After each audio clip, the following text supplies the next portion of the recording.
es persistente que se depure la estructuración del Estado de Derecho. ¿Qué quiero decir en cuanto a lo indicado? Lo ideal es la eliminación de la ignorancia de las verdaderas relaciones de dominio y explotación. En la actualidad, el estado de bienestar está en crisis y cambia su naturaleza. Así, en una noticia ante las condiciones de la pandemia por el virus COVID-19, la tendencia es aplicar la fuerza que encubre de las situaciones vividas, esas situaciones excepcionales, las cuales justifican el estado de excepción. Para Agamben, el estado de excepción es el momento cuando el derecho se suspende, pues mientras dure dicho estado, surge la hábil intervención de suspender derechos, de suspender procesos y garantías fundamentales de los ciudadanos, pues contiene divisiones demasiado estrechas y mal construidas, desacreditando todos los efectos del despojo en el momento del silencio. Es un trampolín para mantener la imposición o crecer al aceptar ser responsable. Estamos en tiempo de gracia por las circunstancias que vivimos. Cuando todo pase, solo la verdad estará estampada en la conciencia de cada uno. Mas de regreso al mundo literario, el filósofo alemán Gadamer incorpora en la publicación Verdad y Método que hay un encuentro de mundos de vida. Con ello, el mundo literario es un modo de recibírsele, actuar en una cultura. Muchas gracias.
Tiene problemas de conexión. Yo no tengo el programa, pero voy a tratar de... ¿Ya entró? ¿Aló? ¿La voz? ¿Sí? Para dar continuidad al programa, sí, porque la joven Helen tiene problemas de conectividad.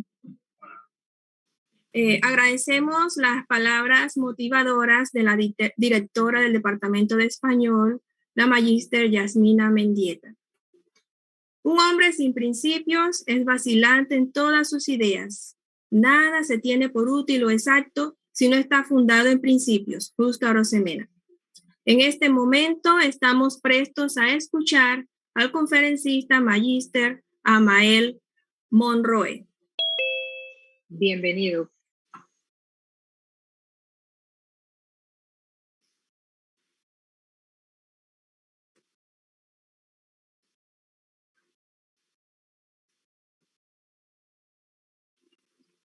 Bien, a continuación damos a conocer la trayectoria del profesor Amael Monroe. El profesor Amael Isaías Monroe Atencio es docente panameño, Licenciado en Humanidades con especialización en Geografía e Historia. Magíster en Estudios sobre la región interoceánica y el Canal de Panamá. Y magíster en Geografía con especialización en Geografía Regional de Panamá. Es profesor del Instituto Fermín Nodó. Docente en la Universidad Latina de Panamá desde el año 2005, en diferentes facultades con las áreas de Geografía e Historia de Panamá, Geografía Médica. También es docente de la Universidad Tecnológica de Panamá desde el año 2008, desarrollando los cursos de tópicos de Geografía e Historia de Panamá, Geografía Marítima, Historia del Arte, Cultura y Entorno de la Sociedad Panameña. Como docente de la Universidad de Panamá, forma parte del Departamento de Historia de la Facultad de Humanidades desde el año 2017, en el área de Historia de Panamá y América, con las asignaturas de Historia de las relaciones entre Panamá y los Estados Unidos de América, Historia de Panamá en el mundo global, e Historia de las ideas en América en las distintas facultades de la Universidad de Panamá. En la Cancillería General de la República formó parte de la Comisión de Decanes y Enlaces en los actos de transferencia y reversión del Canal de Panamá, 1999, y la 10ª Cumbre Iberoamericana de Jefes de Estado en el 2000.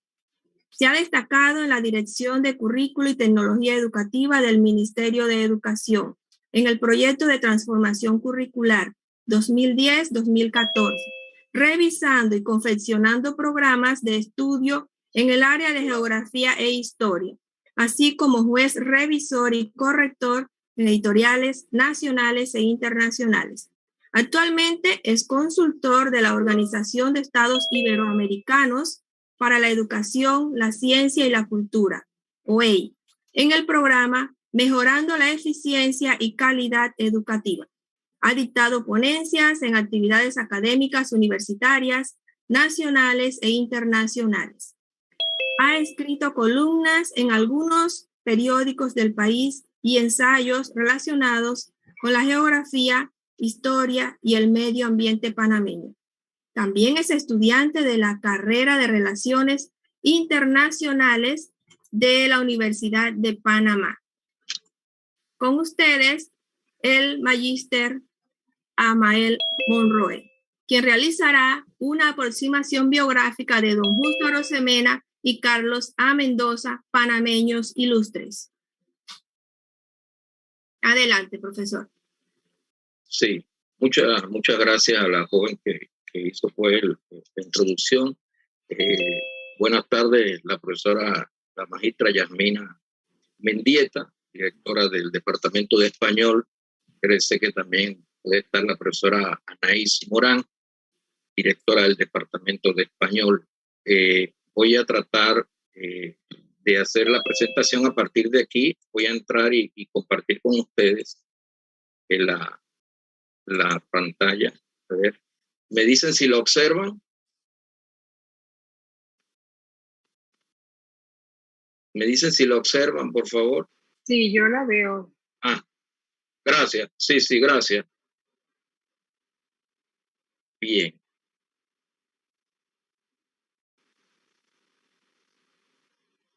Y me escuchan perfecto, porque es que tenía problemas con la... Gracias.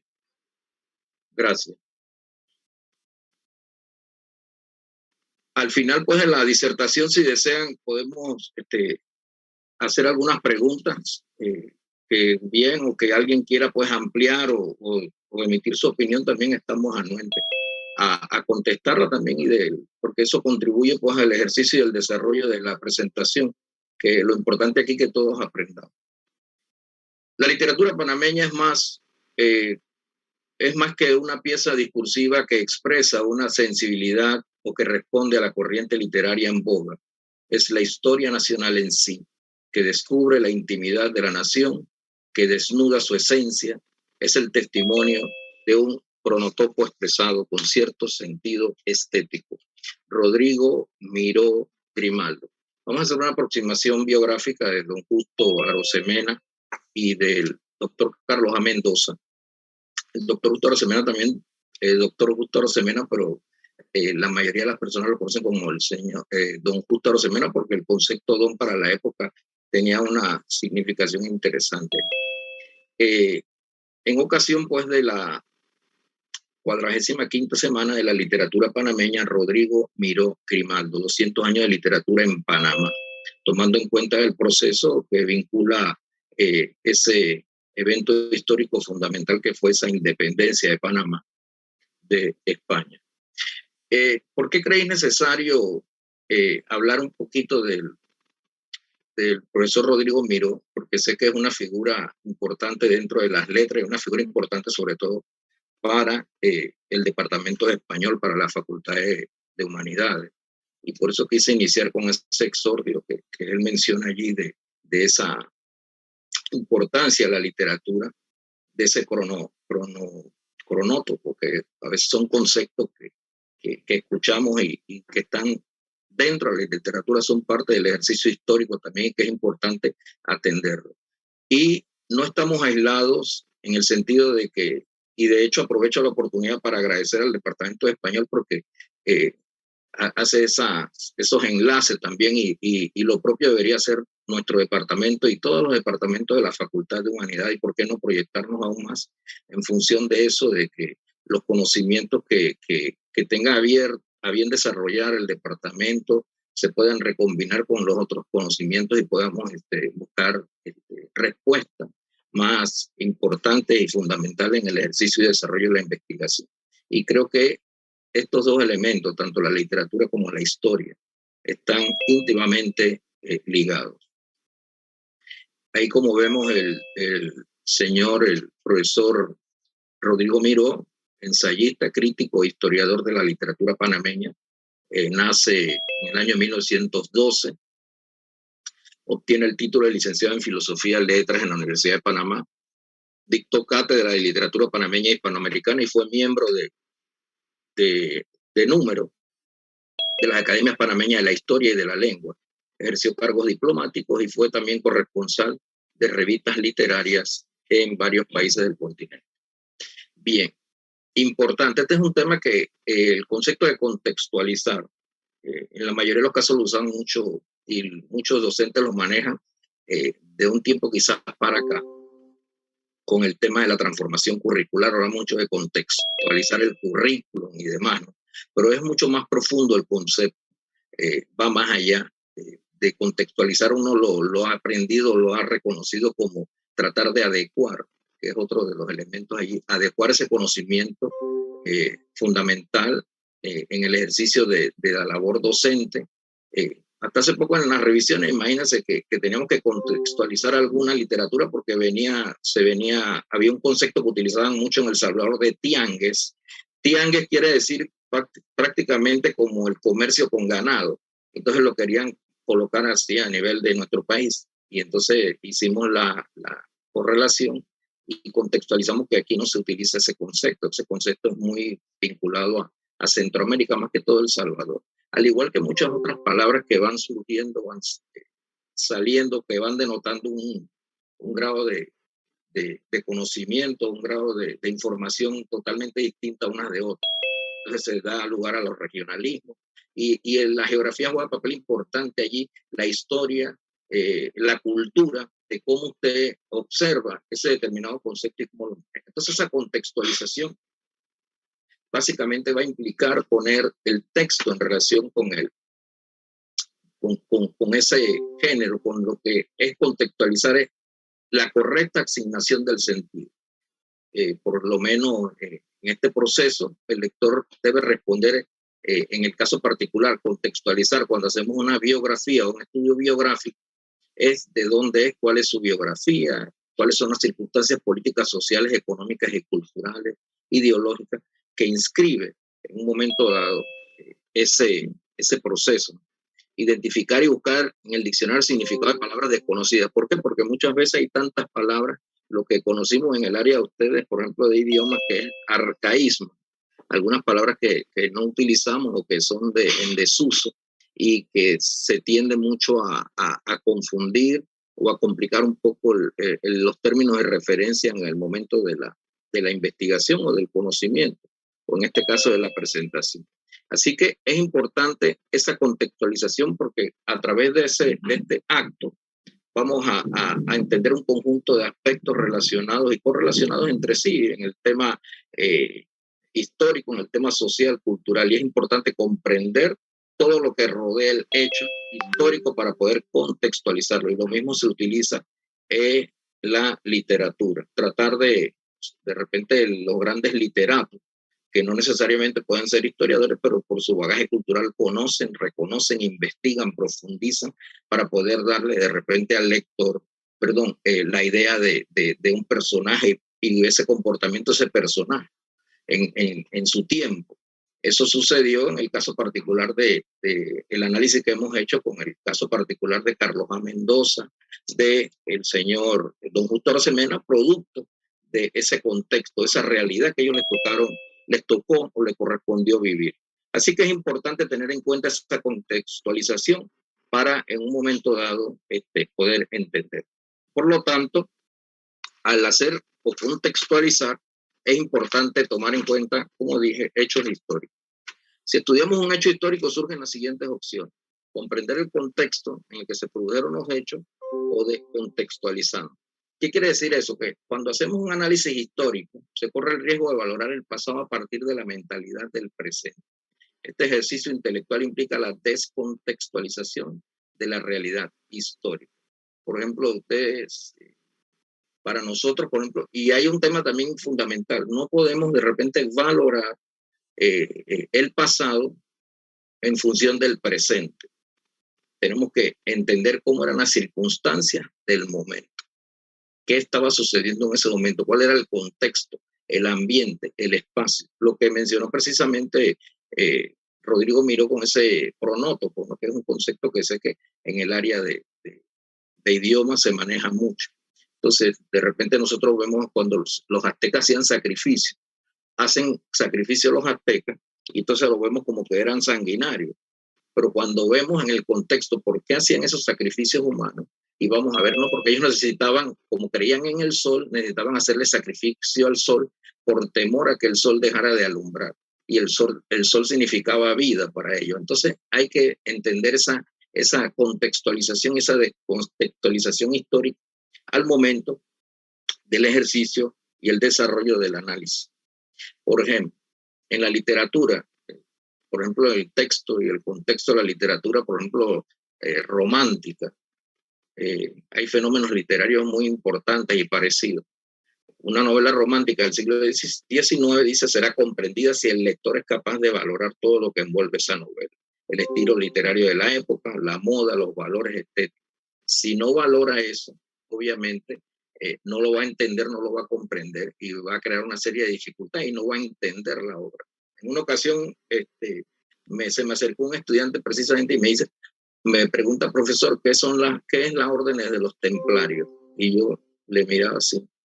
La orden de los templarios, el muchachito estaba, si acaso 13, 14 años, estaría en 8º grado. ¿Y que usted qué está leyendo? No, profesor, que estoy leyendo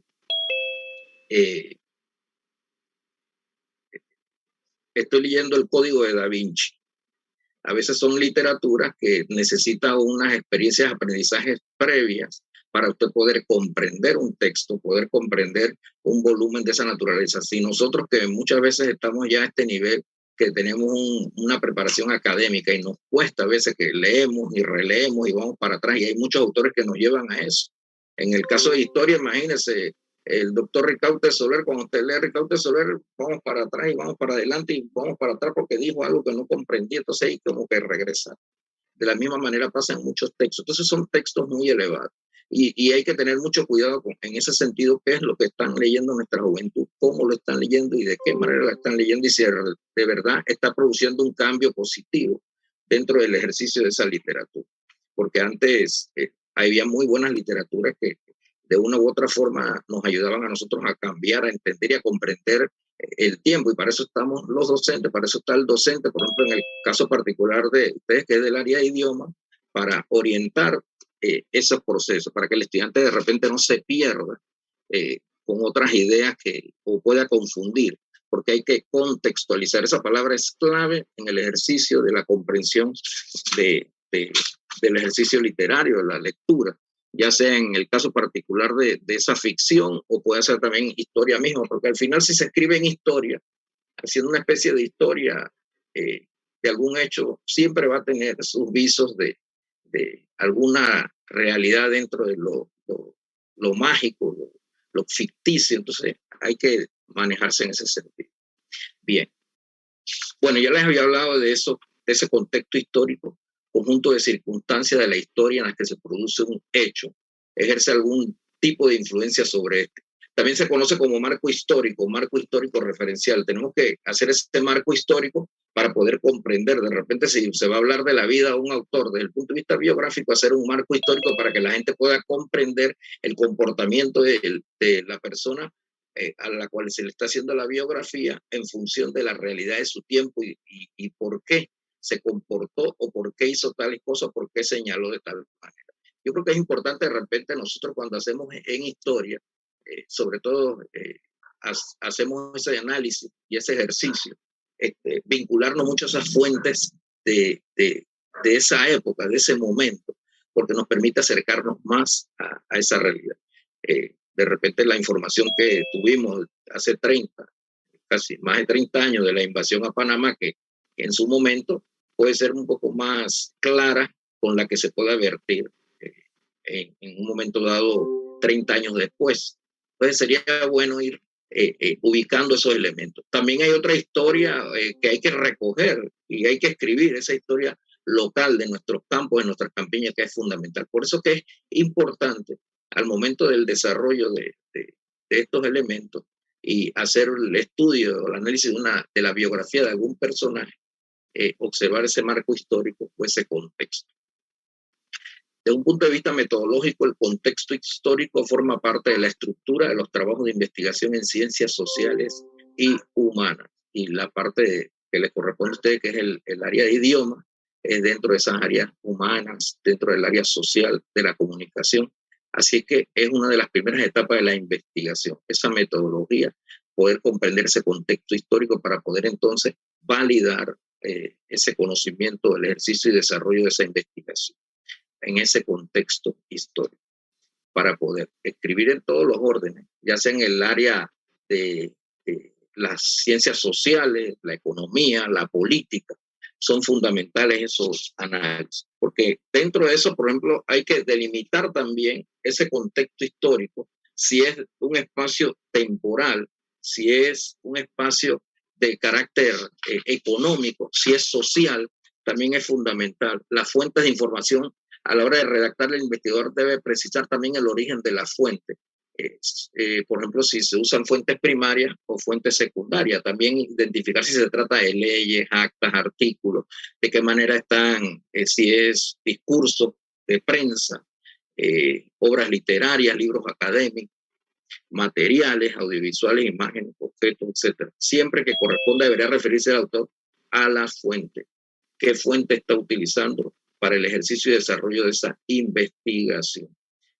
Definir la estructura. En el marco histórico dependerá de la naturaleza del contenido. Cada investigador puede configurar la forma en cómo quiere que se lleve su investigación, como quiere que se dé, y eso es importante para que el lector también le pueda interesar en el contexto. Hay muchas obras que, por ejemplo, en el ámbito de la educación media se están dejando de utilizar y que fueron fundamentales en su momento.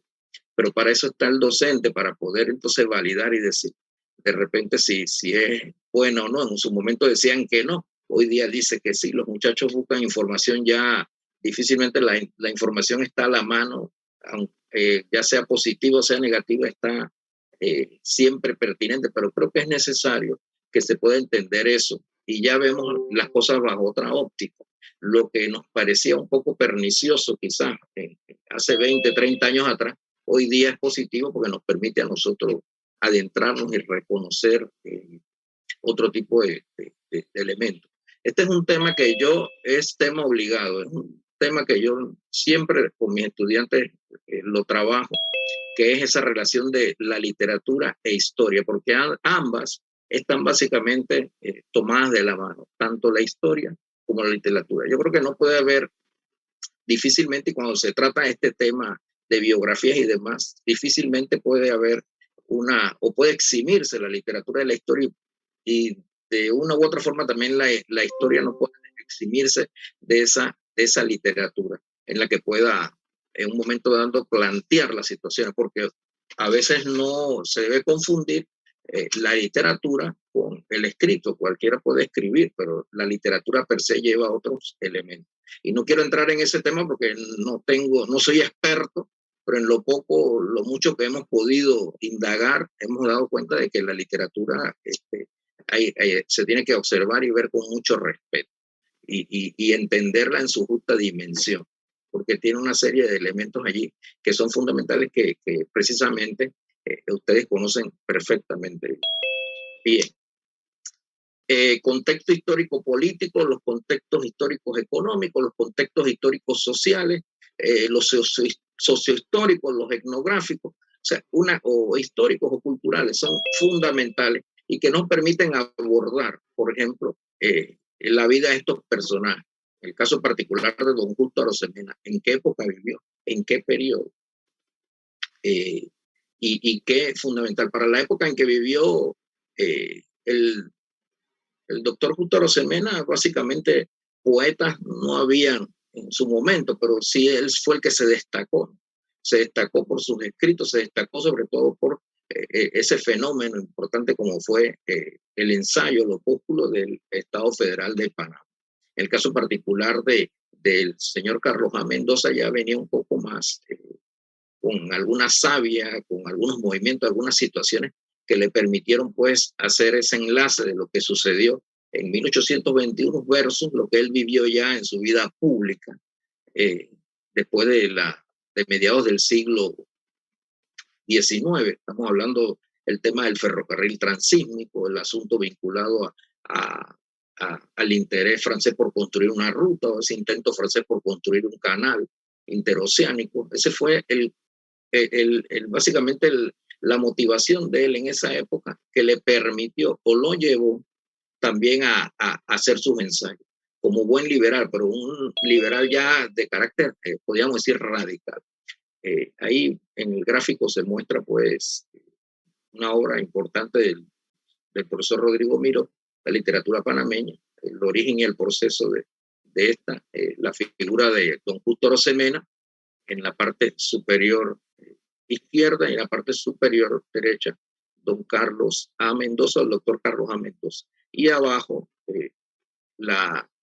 un evento histórico importante para todos nosotros los panameños, que fue la transferencia del canal y la reversión del canal de Panamá. Y miren los contextos, y ustedes que son de idioma, era que menciona el tema de la transferencia, precisamente cuando estuvimos trabajando en el tema de la transferencia y la reversión, estuvimos en desacuerdo con ese concepto de reversión. Pero bueno, fue un concepto que utilizó en 1973 en el Consejo de Seguridad Juan Antonio Tac, y había que respetarlo. Pero al final nosotros se dijo, en la reversión del canal, pero a nosotros no nos revirtieron nada porque el canal jamás fue nuestro. El canal vino a ser nuestro al mediodía del 31 de diciembre de 1999. El concepto de revertir es que algo es mío, yo se lo entrego a una persona y esa persona me lo devuelve, me lo revierte. Pero acá se utiliza un concepto de reversión cuando las tierras, porque al principio, antes de la llegada de los españoles, antes de 1501, que el primer español que conoció y avistó el istmo, que fue el señor Rodrigo de Bastida, esto era un grupo de humanos que poblaba el territorio, la llamada población originaria. Posteriormente fuimos parte de España, después fuimos parte de Colombia, para poder ser un país independiente y después de todo hasta un país mediatizado, una república mediatizada, un estado mediatizado. Obviamente tuvimos que entregar una parte de ese territorio, que fue lo que se conoció como zona del canal, y al final no fue nuestro, fue nuestro en lo posterior. ¿Cómo planteamos un contexto histórico?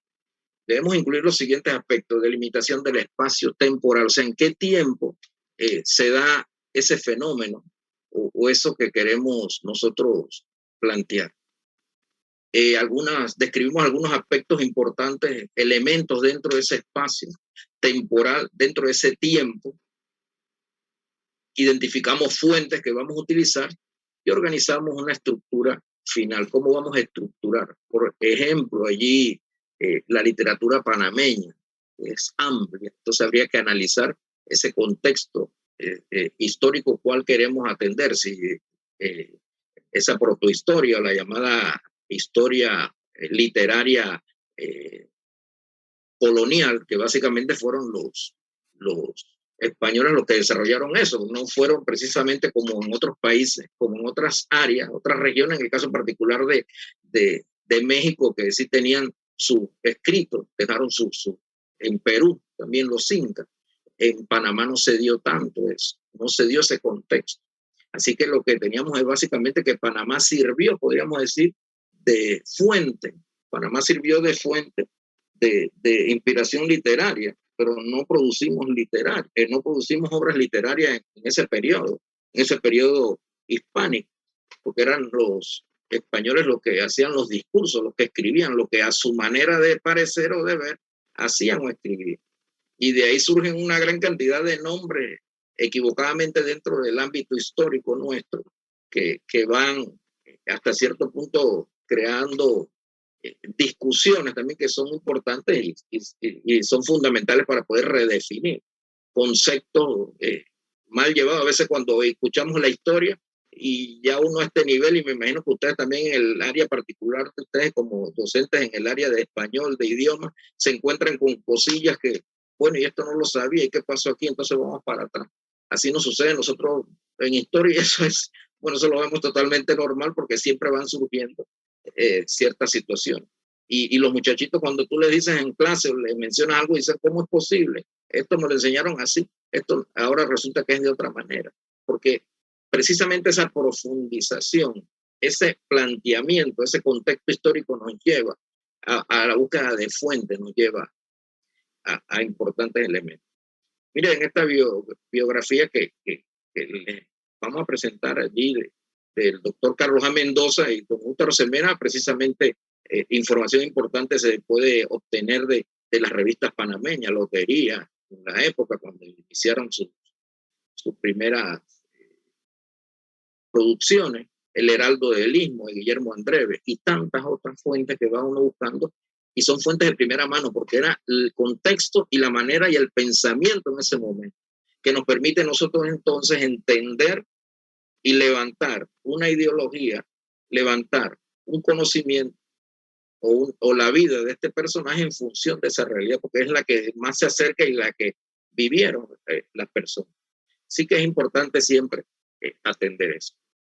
Importante dentro de lo que es el área de español, recordamos siempre a nuestros docentes de español cuando colocan poesía, nos ponen a estudiar alguna obra, es fundamental conocer la biografía del autor. Y siempre nos dan puntos, porque los muchachos empiezan quizás a investigar y se van. Por lo regular, yo, en el caso particular nuestro, cuando colocamos biografías de personajes históricos o demás, trato de que el contexto, el año en que vivió, en qué año murió, cómo era la situación social, económica, le doy y sus principales obras o aportes. Porque si no, el muchacho empieza y se nos va por ahí hablando de quizás de asuntos accesorios que no necesariamente son fundamentales. La biografía es un método de investigación histórica, es una técnica también no solamente histórica, se utiliza a nivel de idioma, en el campo de la pedagogía, se hace historia en función de la biología, de la vida de la persona, su trascendencia, y constituye un conjunto de procedimientos que van destinados a describir o a explicar el proceso vital de una persona, su grupo social, su contexto determinado, su comportamiento socio-psicológico, porque al final el ser humano es un ser evidentemente biopsicosocial, está influenciado por la sociedad, está influenciado por su psiqui, está influenciado por su aspecto mismo, su biotipo, su su forma de cómo surge, quién es, y empieza a hacer esa comparación con otros grupos quizás sociales, y de ahí surge entonces quizás y se va alimentando también procesos sociales y comportamientos que van dando lugar a la personalidad de esa persona. Por eso que se habla mucho de la personalidad de su tiempo. Creo que la persona, Yasmina mencionó algo del tiempo, de la personalidad de ese tiempo, es importante.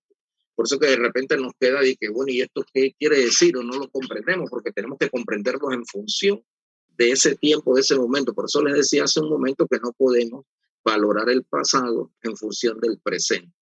Tenemos que valorar el pasado en función de ese pasado, en función de ese contexto, en función de ese espacio, de ese tiempo, de esas circunstancias sociales, totalmente distintas a las de hoy. Imagínate en la década del 40, el 50, había un problema. Antes del 40 la mujer no tenía opción al voto. Imagínate cómo estas mujeres fueron dando lugar a ir buscando ese protagonismo social, ese protagonismo político. En el caso de Gumersinda Páez, el caso de Sara Sotillo, que está muy relacionada al tema de nosotros en educación. ¿Cómo lograron esas mujeres buscar y llegar a una posición a través de lucha? Y de repente ustedes ven que algunos grupos dicen, no, porque te tenemos que agradecer al doctor Arias que nos dio el voto a la mujer. Sí, pero es que eso no fue tan fácil. Las mujeres presionaron para eso. Entonces tenemos que atender y ser lo más, y el problema que tenemos nosotros dentro de la historia, ser lo más objetivo posible para evitar que haya algún grado de inclinación a un determinado discurso, un determinado grupo, ¿no? Sino que tenemos que ser lo más objetivo posible. Porque como todo, así como hubo cosas positivas, también hubo cosas negativas. Entonces, la mujer jugó un papel importante en esa época. ¿Y cuál era el problema de la mujer? Uno, ser mujer. Dos, con el perdón de las colegas, de las profesoras, ser mujer, y muchas veces si no tenía academia, no estaba educada, y se le agregaba que por ser negra, pues, también, porque el tema racial, el tema étnico era una situación que también hasta cierto punto chocaba. Así que se pueden imaginar también ese contexto histórico, ese momento, si nos vamos 50 años atrás con el tema o 40, 30 años atrás con el tema de inicios de república. La situación estaba mucho más cargada de situaciones y fuera de contexto. Bien. ¿Por qué es importante la biografía? Nos permite a nosotros identificar a la persona y contextualizarla, entender o comprender su pensamiento, su época, su momento, y muchas veces decimos que esta persona como que estaba fuera de su tiempo, o sea, porque tenían un pensamiento que iba mucho más allá, más adelantado de la época. Por eso que se habla de ese proceso, de esa importancia de ese personaje, en función de eso, que su identidad muchas veces y su manera de pensar estaba más adelantada de su época, y es el caso particular de Carlos A. Mendoza, el caso particular de don Justo Arosemena, cuando en su opúsculo del tema del Estado Federal de Panamá, y también muchas otras obras que desarrolló Carlos A. Mendoza también en ese ejercicio. Analiza todo aquello que rodea el contexto social, también le permite, porque imagínate todas estas poesías de nuestros autores, Incidente de Cumbia, que se debía con Queja de Indio, Grito de Chombo, el tema de Demetrio Corsi, Darío Herrera, el señor Demetrio Herrera Sevillano y tantos autores que ustedes conocen, Amelia Denis de Icaza, el tema al Cerro Ancón. Y nótese que, mire, que el tema del Cerro Ancón, siempre he dicho, bueno, el esfuerzo que hizo la señora Amelia Denis de Icaza en la poesía del Cerro Ancón, pero al final le hizo una poesía que, si nos vamos a la historia, ese cerro no tenía nombre. Nosotros lo conocemos como Ancón, y ya obviamente la gente le dice el Cerro Ancón. Pero nótese que el concepto Ancón es un concepto arcaico, es un arcaísmo, es parte de lo que fue la ingeniería y la arquitectura civil del siglo XIV, XV, XVI en España, en Europa. Recuerde que por cuestiones de las invasiones en la península ibérica por los musulmanes, los españoles, en la mayoría de los casos, decidieron amurallar. Por eso que usted ve que es una ciudad de castillos. Si usted va a Toledo, castillos, y sobre todo en las orillas del... Y eso mismo expresó a nivel de América Latina. Usted va a cualquier área de los cascos antiguos de nuestras ciudades fundadas por españoles en América Latina, están esas pequeñas ciudades empedradas y amuralladas, porque fue el plano que trajeron los españoles. Y ellos dijeron, vamos a fundar una ciudad, porque después que terminan la ciudad de Panamá la Vieja, porque de ahí el nombre de Panamá la Vieja, porque una vez se funda la nueva ciudad, se empieza a decir, yo me voy para Panamá la Nueva, tú te quedas en Panamá la Vieja. O sea, fue la idea del momento, ese contexto. Entonces, la ciudad se funda no en el Cerro Ancón, el nombre se le dio al Cerro Ancón, ya sabemos que es el Cerro Ancón, pero en realidad no sabemos qué nombre podía haber tenido ese cerro, quizás nuestras poblaciones originarias nos hubiesen podido decir, pero era un cerro que estaba o identificaba un ancón. El ancón no es más que una pequeña punta o salida de tierra que va hacia el mar. Cuando los españoles empezaron a decir que tenían que cambiar la ciudad, decían, vamos a cambiar la ciudad al sitio del ancón, pero decía, pero ¿cuál ancón? Hay tanto, porque de verdad, antes que se hiciera la cinta esta que conocemos, cinta costera, que se ha desconfigurado un poco la bahía de Panamá, teníamos muchas entradas y salientes, sinuosidades en el terreno, pequeñas puntas o pequeños ancones. Y él decía a los españoles, no, vamos a fundar la ciudad allá donde está ese cerro, en el ancón que está en el cerro. O sea que el cerro era el que identificaba que en ese ancón se iba a fundar la ciudad. Por eso que la ciudad de Panamá se funda en la falda del cerro que está al ancón. Pero con el tiempo la gente empezó a decir que la ciudad se fundó en las faldas del cerro Ancón. Pero no, el ancón era la punta. Si usted va allá a la Plaza de Francia, donde está el obelisco, donde está el gallo, y usted da la espalda o hacia su espalda, usted va a encontrar el cerro Ancón, el cerro Alancón, porque es el cerro Alancón. Entonces, esa falda que tocan esa punta, ahí fue donde se erige la ciudad de Panamá. Entonces se funda en la falda del cerro que está en Ancón, pero hoy decimos que la ciudad se fundó en la falda del cerro Ancón. Esa es parte de esa contextualización. Y la gente de repente no lo sabe y va haciendo el comentario sin conocerlo. Y nosotros en el caso particular de historiadores, quizás mucho, igual que el tema de Natal, los Cabelleros y tantos otros. Pero bueno, eso sería tema para discutir en otro proceso, en otra investigación.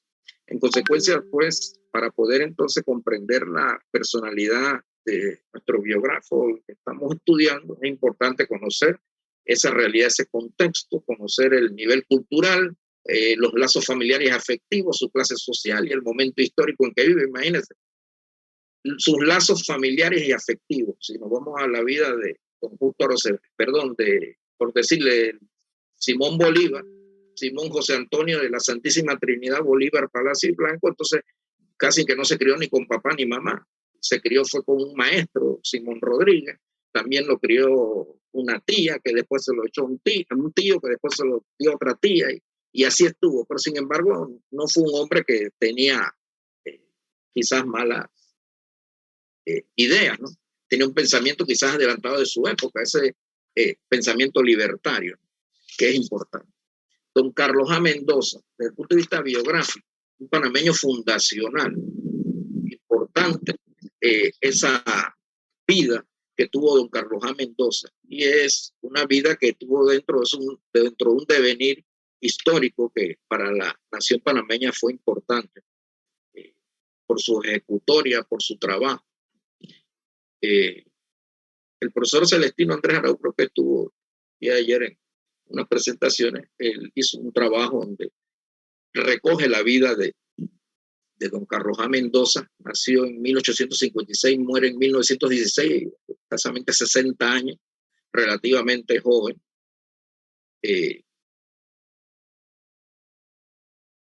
Y un hombre que luchó contra dos elementos principales, la oligarquía y el imperialismo.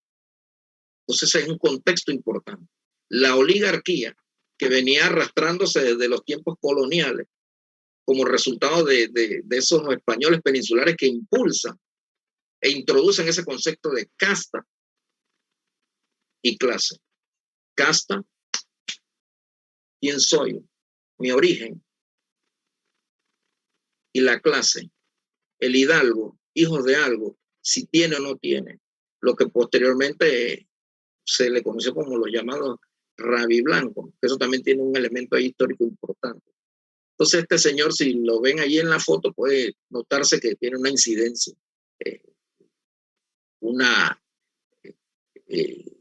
etnia muy particular, una etnia negroide, de orígenes negroides, importante. Y eso fue lo que hizo que por un momento dado la oligarquía del momento lo rechazó, igualmente el imperialismo. No obstante, logró superar esas barreras. ¿Por qué? Porque ante todo el conocimiento fundamental que tuvo este señor. Dice, bueno, si bien nos dice Oscar Vargas Velarde, un estudio que hizo, abogado, especialista en derecho laboral, si bien no fue un caudillo al estilo de Porras, ni un ideólogo o pensador al estilo de Morales, o sea, se refiere a Eusebio Morales, fue en cambio luchador perspicaz, bizarro y sin pausa, dirigente cabal, brillante orador, jurista destacado, organizador del sistema de justicia y del sistema jurídico. En fin, un organizador del Estado panameño, un político de tradición y profesión. Imagínense en eso, organizador del Estado panameño, un político de tradición y de profesión. Hay muy pocos políticos de profesión, no lo, definitivamente. Y este señor, aparentemente sí lo fue. Imagínate que cuando él muere, fue uno de los, hasta la fecha, es uno de los sepelios más concurridos, el que tuvo en su momento Carlos A. Mendoza al momento de su muerte. Hay una preocupación constante y precisamente el profesor Rodrigo Miró, por eso que lo introduje aquí, porque vi que el profesor Rodrigo Miró, hasta cierto punto, imagínense, en 1943, en una obra de la revista Lotería, dice, determinar la cuantía y significación del aporte negro y mulato en el proceso formativo de la nacionalidad es tarea urgente que pide la inteligencia capaz de realizarlo. O sea que no podemos menospreciar ni podemos dejar de lado la importancia que tuvo el trabajo del negro y del mulato en el proceso formativo de la nacionalidad. Y Carlos A. Mendoza, como hombre semilla, impactó al país de manera institucional por sus múltiples facetas como abogado, como orador, un fogoso orador, como historiador, periodista combativo, y era miembro del Partido Liberal Negro, porque desarrolla un Partido Liberal Negro y que participa también con Belisario Porras en la campaña de Eusebio Morales en la Guerra de los 1000 días.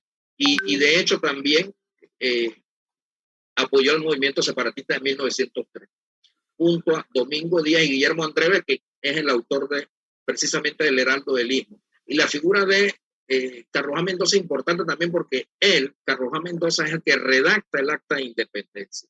Por eso que para muchos no es correcto decir que nos separamos de Colombia. La gente dice, Panamá se independiza de España el 28 de noviembre de 1821 y se une inmediatamente a Colombia. Tampoco se une inmediatamente a Colombia, eso fue unos meses después, en 1822. Y se habla también de que se independiza de se independiza de España, en 1821, se independiza también de Colombia en 1903, 82 años después, 82 años de vida de unión a Colombia. A veces decimos de vida departamental o de época departamental tampoco, porque en un momento fuimos departamento, pero en la mayoría del tiempo fuimos también Estado federal. O sea, no el concepto de periodo departamental no es lo correcto. Así es que sería importante también atender esa situación allí. Pero fue él quien redacta el Acta de Independencia y lo coloca así, Acta de Independencia de Panamá de Colombia, y entonces se ha respetado. Fue el primer ministro de Justicia y organizó también el sistema jurídico en el gobierno de Belisario Porras. porque Belisario Porras también tuvo 3 periodos. Trabajó en el Código Civil y se puso el nefasto artículo 136. El artículo 136 de la Constitución Política de 1904, conjuntamente con los artículos 1, 3, 7, 13 del Tratado Jaibuno Varila de 1903, plantean una situación en Panamá que llevan a Panamá a ser un Estado mediatizado. Lo mediatizan, básicamente, a través de ese artículo 136, que es un artículo nefasto, que precisamente en la Constitución de 1904, en el artículo 83, dice, porque también hubo un problema, cuando él asume la primera magistratura del país, Carlos A. Mendoza, como presidente, que duró como 7 meses, quiso reelegirse con un periodo propio, pero no se lo permitieron, y le aplican precisamente el artículo 83 de la Constitución Política de 1904, vigente en ese entonces, que decía que el ciudadano que hubiese sido llamado a ejercer la presidencia y la hubiese ejercido dentro de los 6 últimos meses precedentes al día de la elección del nuevo presidente, como ningún pariente suyo comprendido entre el 4º grado civil de consanguinidad o 2º de afinidad, tampoco podrá ser elegido para este empleo, porque definitivamente venían las elecciones y él hasta escasamente unos meses atrás había dejado de ser presidente. Pero al final desistió. Al final desiste de la idea de encarnar pues una magistratura por cuenta propia. Así es que ese artículo 136 fue lesivo en ese sentido. Fue propuesto por Tomás Arias, valga la redundancia, pues Tomás Arias fue el primer presidente de la Asamblea Nacional. Así es que él encarna con dignidad y patriotismo a los panameños, el señor Carlos A. Mendoza. Y es un intelectual, se dice que un intelectual contestatario, porque ejerce durante 7 meses la magistratura y trata de lograrlo, pero no se lo permite. Así que de repente lo que decía el contexto, el racismo tradicional de la época, tan arraigado, no lo permite.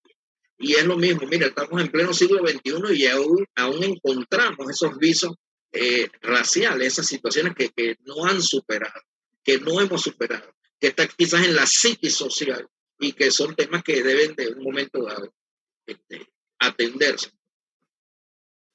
Así es que esto para los efectos de Carlos A. Mendoza. Carlos A. Mendoza, dentro de sus obras, obviamente tiene ensayos, un excelente ensayista, un excelente orador, importante dentro de lo que podría ser sus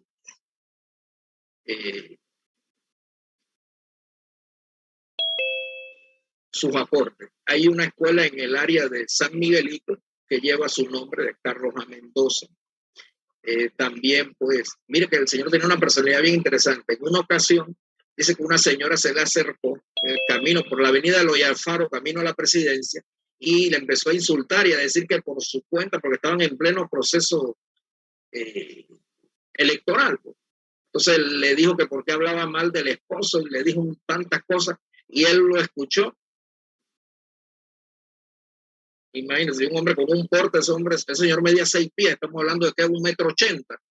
Para que tengan una idea, creo que era el tamaño del profesor Euribiade, del doctor Euribiade Alvarado, altísimo. Y lo escuchó y lo único que hizo fue quitarse el sombrero, bajó la cabeza y siguió su camino. No le dijo nada a la señora. Y eso denotaba pues ese grado de caballerosidad también en la época, para que vean el contexto. Hoy día usted, una dama, le dice alguna cosa a un caballero, quizás en esos términos, y se puede dar una situación ahí un poco penosa, ¿no? Pero el contexto, la caballerosidad, lo que asumía la personalidad de este señor, totalmente distinto. Don Justo Arosemena. Don Justo Arosemena nace en 1817. Básicamente vivió el siglo XIX, muere en 1896, a la edad de 78 años. Nace en la ciudad de Panamá, obviamente el 9 de agosto del 1817, por eso que el 9 de agosto se celebra el Día del Abogado Panameño, 9 de agosto, en función del natalicio del doctor Don Justo Arosemena, o Don Justo Arosemena, hijo de don Mariano Arosemena, también reconocido como prócer de la independencia de Panamá de España, porque básicamente luchó también a través de sus escritos, sus ensayos. Recuerden la miscelánea del Istmo, y el padre de don Útero Semena desarrolla ese propuesto. Pero si a don Mariano Semena se le conoce como parte de ese elemento, al señor Útero Semena se le conoce como padre de la nacionalidad panameña. Es considerado padre de la nacionalidad porque de una u otra forma se dedicó a la defensa de la autonomía nacional. Él fue el primer gobernador del Estado Federal que en ese opúsculo, en 1852, plantea la idea de ese Estado Federal. No obstante, no fue hasta 1855 cuando específicamente un 27 de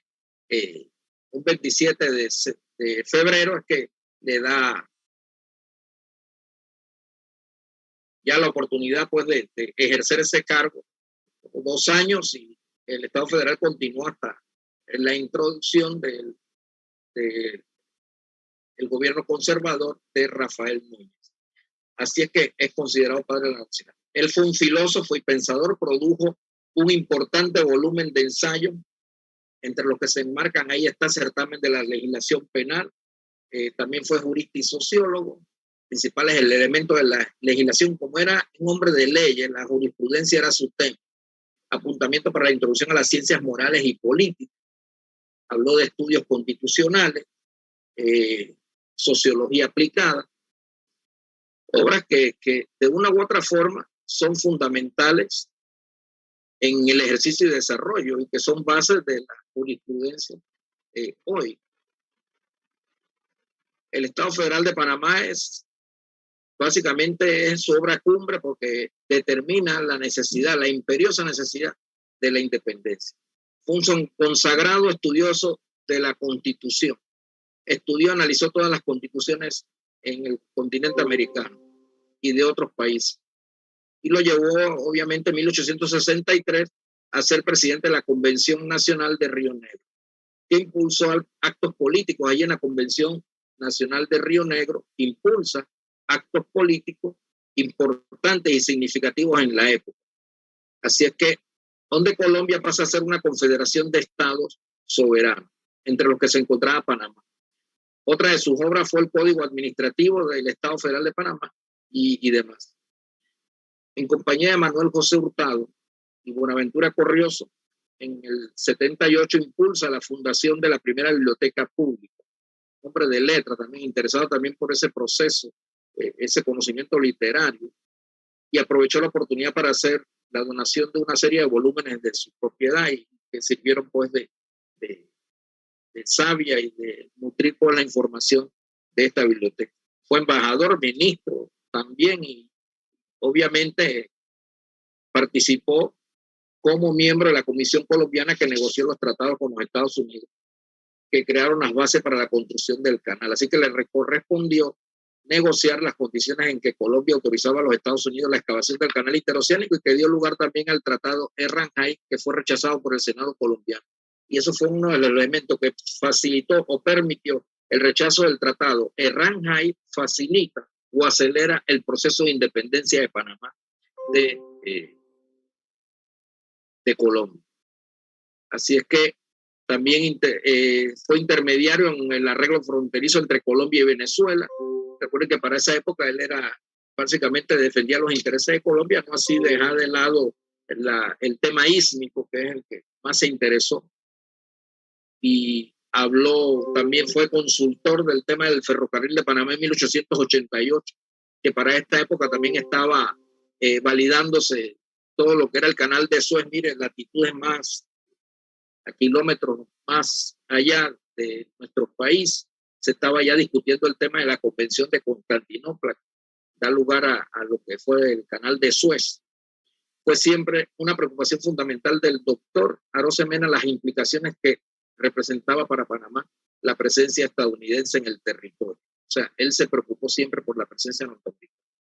Así es que él habla de esa posición sobre la importancia crucial que debería tener el crecimiento económico del país a partir de sus recursos, a partir de su localización geográfica y de su posición, que ese es otro tema también que que hay que analizar bien. La mayoría de las personas le preguntan cuál es el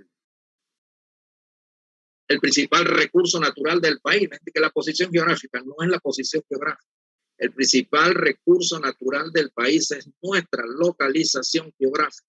La localización geográfica la explotamos a partir de ese instrumento artificial creado por el hombre, que es el canal, y entonces nos posicionamos. Ese es el discurso. Pero entonces a veces hacemos de repente algunos señalamientos, con el perdón del profesor Ángel Rubio, que desarrolla ese concepto de posición geográfica, pero como todo va obviamente evolucionando y cambiando. Imagínense, nos hemos encontrado con literatura de repente donde la A se tilda, no utilizamos la Y, sino la I latina, esta de iglesia. Imagínense que los muchachos lean eso, van a asustarse y van a pensar que bueno, y esto que tiene una gran cantidad de errores ortográficos, y no es así, sino que es el contexto y la manera como en su momento se escribe. Mire, y para muestra un botón, si van a la calinata de lo que es el edificio de la administración del canal, van a observar la inscripción que se supone debe decir 1914 en romano. Sin embargo, la C, que significa 100, se repite 4 veces. Y se escribió 4 veces porque se pensó en su momento que así era esa escritura romana, y ahora resulta que no fue así, sino que era de 3, pero se quedó así. La gente queda y que hay un error allí, pero es que era en la época, estamos hablando de principios del siglo. Hoy día se han hecho nuevos avances, descubrimientos, y eso ha variado. Así que este señor, don Justo Arosemena, también sus aportes son fundamentales en el tema, sobre todo de la jurisprudencia, pero yo sé que en el área, por ejemplo, de las letras, le reconocen mucho ese opúsculo, ese Estado Federal de Panamá, que fue fundamental y fue la obra cumbre, y máximo que se dio en una época en que no había esa producción. Nace en ese periodo donde no había esa producción literaria más que el trabajo del doctor Justo Arosemena. Así es que es importante que se haya cargado este señor de una vida de méritos, de triunfo, porque le dio mucho a la paz.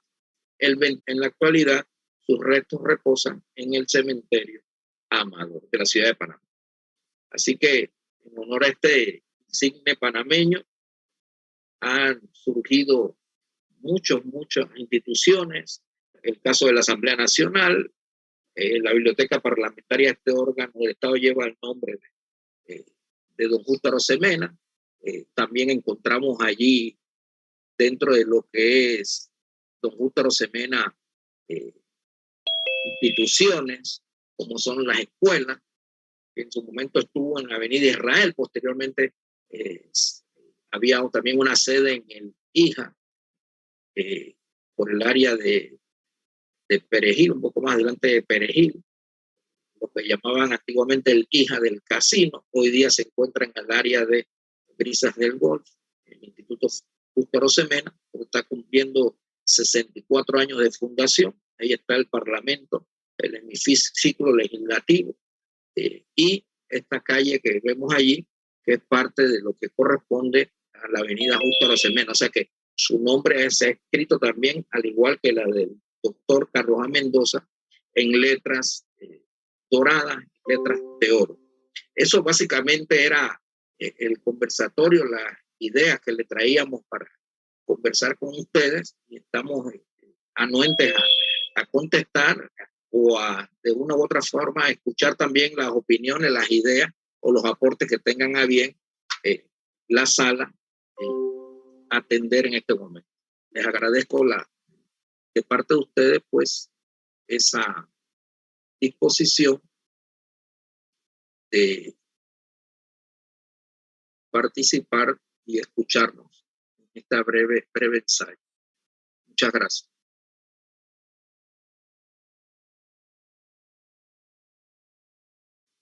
Muchas gracias al magíster Amael Monroe por remontarnos a la historia de panameños ilustres. La música es la literatura del corazón, que comenzó donde terminan las palabras. Alfonso de Lamartine. Escuchemos la interpretación musical de la pieza de Lamento por la Orquesta Filarmónica de la Universidad de Panamá.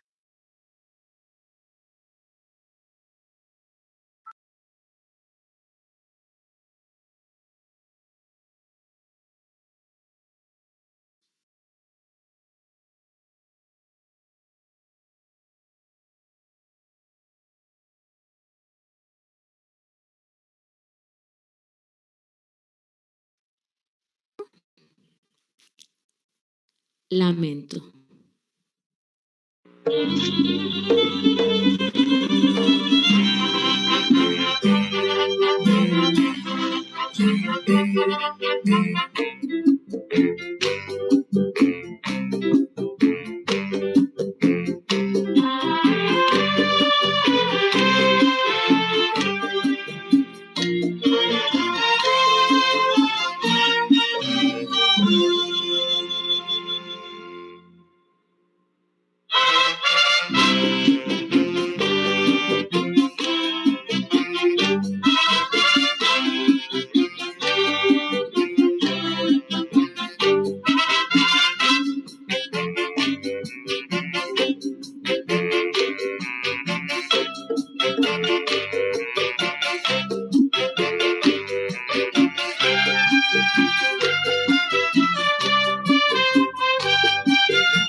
El siguiente tema fue compuesto.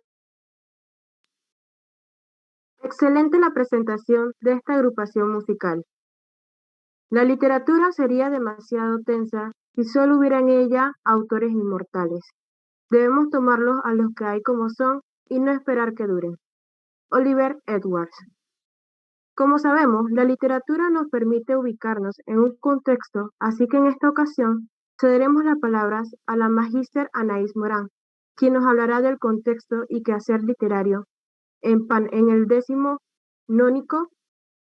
La profesora o la magíster Anaís Morán, profesora y actriz y promotora cultural, que posee títulos académicos por la Universidad de Panamá en la licenciatura en Humanidades con especialización en Español, profesora en Segunda Enseñanza, profesora en Docencia Superior, magíster en la Literatura Hispanoamericana con la tesis Rodrigo Miró o El rescate de la identidad nacional, posgrado en la literatura panameña, estudios de posgrado en didáctica de la lengua y la literatura española, Instituto Latinoamericano y Caribeño, La Habana, Cuba.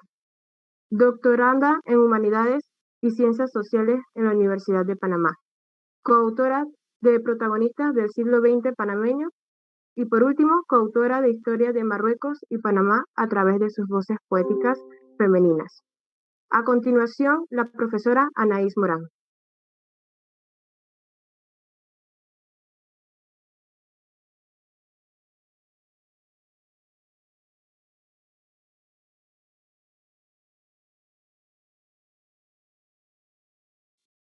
Ahora sí. Buenas tardes. Cronotopo y quehacer literario en el Panamá decimonónico. Entre 1800 y 1830 se desarrollan los procesos independentistas de la América hispana. Se desmoronan los cimientos de la dominación española. Llegan las ideas de la Ilustración y circulan libros prohibidos entre las élites intelectuales. A Panamá le toca el turno de independizarse en 1821. Por voluntad propia nos unimos a Colombia y no hacemos otra cosa que cambiar de una metrópoli a otra. Se vivirán fuertes procesos migratorios de antillanos, estadounidenses, europeos, asiáticos, entre otros. En 1856, con motivo del incidente de la Tajada de Sandía, que se convertirá en la primera intervención de Estados Unidos a Panamá y que será tema reiterado en nuestra literatura. Un clima de prosperidad económica que encontró su lastre, representado por el desempleo galopante que dejó los trabajos de construcción del ferrocarril transcontinental de los Estados Unidos, será una constante. Con los inicios de los trabajos del canal francés en 1882, el istmo reactivará su función transitista y el ferrocarril recobrará su actividad perdida. Entre narrativas de ausencia a principios del siglo XIX está la privación educativa de las grandes mayorías. Heredamos de la colonia una sociedad desigual con una minoría de privilegiados, elitista y racista. El tema educativo es muy angustioso. La voz la tienen los hombres, pero una mujer tocará su lira en esa sociedad machista y patriarcal. Una de las tareas desarrolladas por el panameño del siglo XIX fue la de escritor, que dejó testimonio de su tiempo. Con la llegada de la imprenta, que llegó tardíamente como llegó la universidad, se difundirán las narrativas libertarias. Nacerá el género político y literario. A partir de la segunda mitad del siglo XIX, empezarán a brotar los géneros literarios. Este avance literario-cultural refleja el régimen liberal radical que gobierna en la Gran Colombia, la cual propició el desarrollo de políticas educativas que se reflejaron pálidamente en el cuadro de nuestra literatura. La élite intelectual panameña irá poco a poco construyendo caminos.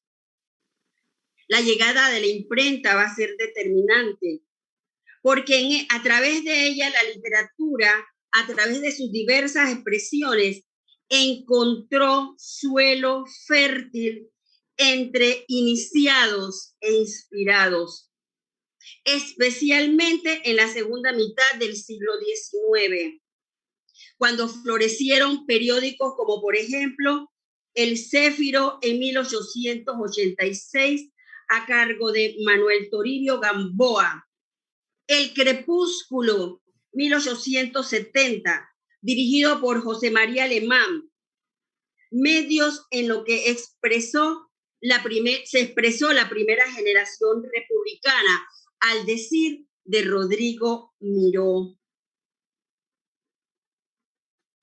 Esta primera generación, conformada por José María Alemán, Gil Colunge, quien estrenará en su adolescencia el género novelístico, con lo que Miró va a denominar como un amago de novela, de la que hay fragmentos apenas y que deja testimonio de lo que fue el Cerro Ancón y qué iba a hacer la gente al Cerro Ancón, ese chorrillo que se perdió. Si bien carece de valor literario, esos fragmentos de la virtud triunfante importan como testimonio de las inquietudes intelectuales de entonces, de un Gilcolunge adolescente.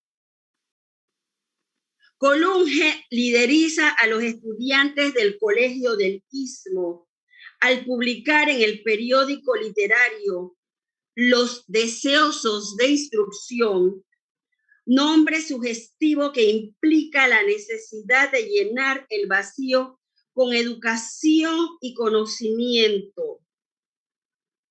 En ese periódico verán publicadas sus obras Tomás Martín Fiuget, Manuel José Pérez, Amelia Denis de Icaza, la única voz lírica femenina panameña, y que es tan importante porque a través de su poemario, a través de todas sus obras, ella va dejando testimonio de hombres y aconteceres de lo que fue el siglo XIX panameño.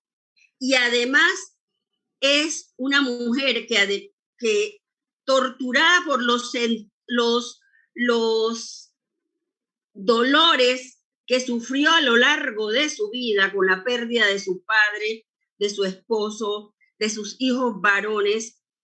No obstante, es una mujer que amó plenamente y eso lo manifiesta a través de un poema rescatado por un investigador colombiano apellidado Cacua, se me escapa ahora mismo el nombre, quien rescata un poema de ella, un poema absolutamente erótico, que hay que estudiar y que hay que revisar.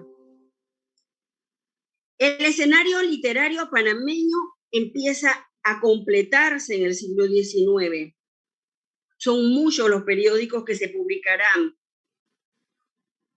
La prosa ensayística cobró vida y de ella se valió don Justo Arosemena, quien además de su célebre obra, El Estado Federal, que a mi juicio es una obra hasta subversiva en estos tiempos y que tenemos nosotros como investigadores de la lengua y de la literatura que leer con cuidado esa obra, porque la información y todo el lenguaje que se maneja en este ensayo es trascendental y es vigente. José María Alemán escribió la primera obra teatral de este periodo, Amor y Suicidio. En estos tiempos se publican por primera vez un libro, una antología, un libro literario panameño.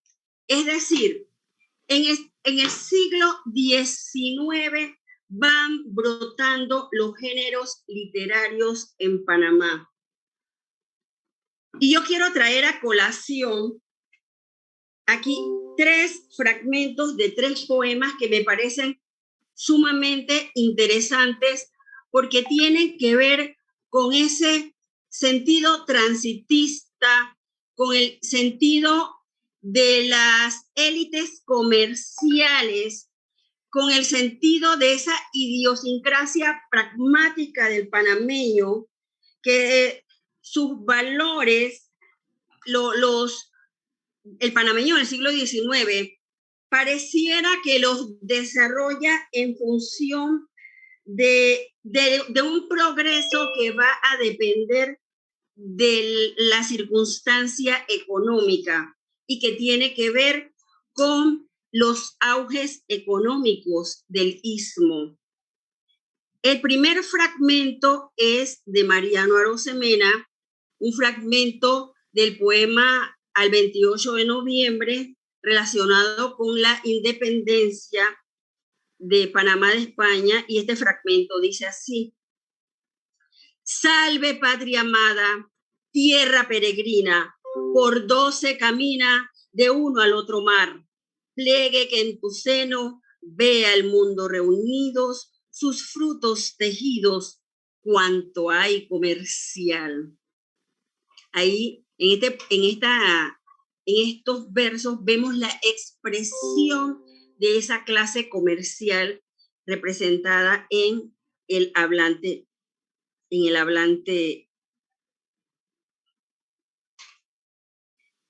En 1856, de Tomás Martín Feuillet Pita, ni oído que no resuene esta frase favorita: ¿cuánto tiene? El progreso tuyo depende de cuánto tienes. Y de 1886, de José María Alemán, un poema que es un poema lleno de sarcasmo y de ironía, porque en él denuncia la idiosincrasia del panameño, que está dependiendo de que las cosas se resuelvan por arte de magia, que el maná caiga del cielo y que esté listo para que lo recojamos. El poema es una crítica muy fuerte.